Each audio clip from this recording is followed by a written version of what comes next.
कांड मामले में एक सबसे बड़ी खबर आ रही है अब तक की।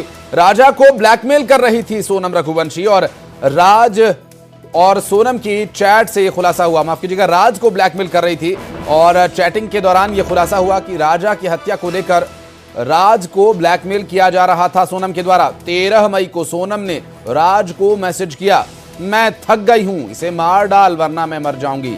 राज ने पूछताछ में पुलिस को जानकारी दी है। एसआईटी चैट की जांच कर रही है। मिल रही जानकारी के अनुसार जिस तरह की परिस्थितियां बनी और जिस तरह का मामला सामने आया, उससे जाहिर है कि सोनम का प्लान बहुत पहले से ही था और इस पूरे मामले में राजा रघुवंशी की हत्या के लिए राज को ब्लैकमेल किया जा रहा था सोनम के द्वारा। इंदौर से बातचीत करने के लिए हमारे सहयोगी शैलेंद्र इस वक्त हमारे साथ जुड़ गए। शैलेंद्र, अभी जो बातें सामने आ रही हैं उससे ये बात तो जाहिर है कि सोनम बड़े क्रिमिनल माइंडेड किस्म की लड़की है और जिस तरह शादी के दूसरे दिन ही उसने राज को ब्लैकमेल करना शुरू कर दिया, दबाव बनाना शुरू कर दिया कि हत्या की वारदात को अंजाम दिया जाए।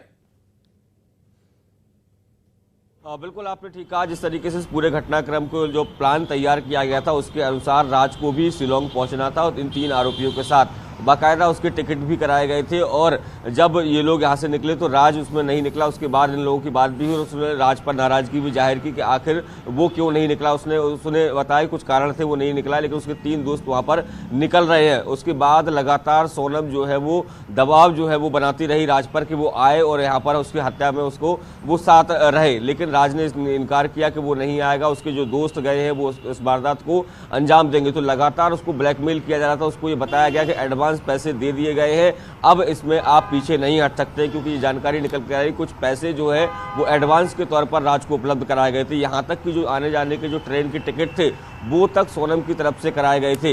ये जानकारियां जो है वो ट्रांजैक्शन के माध्यम से निकलकर सामने आ रही हैं। तो जिस तरीके से पूरे घटनाक्रम को उसने अंजाम देने के लिए पूरा प्लान बनाया था उसमें राज भी शामिल था, लेकिन बाद में शायद राज डर गया होगा और यही कारण है कि उसने पीछे हट गया था। वो जाना नहीं चाह रहा था, ना इस वारदात को अंजाम देना चाह रहा था, लेकिन सोनम की तरफ से लगातार उस पर दबाव बनाया जा रहा था और उसी के चलते इस वारदात को अंजाम दिया गया है। क्योंकि मैं बताऊं कि राज जो है उसके पिता की 2020 में मौत हो चुकी है, 2 छोटी बहनें जो और केवल राज ही घर में कमाने वाला, तो शायद उसको घर का ख्याल आया इसलिए उस तरह की वारदात को अंजाम देने से पीछे हट रहा हो। लेकिन सोनम के दबाव या ब्लैकमेलिंग के आगे जो राज की एक नहीं चली और आखिर में उसको इस वारदात को अंजाम देना पड़ा और सबका मास्टरमाइंड जो है वो इसमें राज साबित हुआ। क्योंकि जिस तरीके से राज को सोनम इंस्ट्रक्शन दे रही थी और सोनम के जो इंस्ट्रक्शन मिल रहे थे उसी को राज आगे फॉरवर्ड कर रहा था। तो निश्चित तौर पर इस पूरे मामले में राज जो है वो एक बड़ा मोहरा जो है वो बना है, ये कहा जा सकता है। जी स्वाभाविक रूप से। लेकिन शैलेंद्र, जो कुछ तथ्य अब तक सामने आए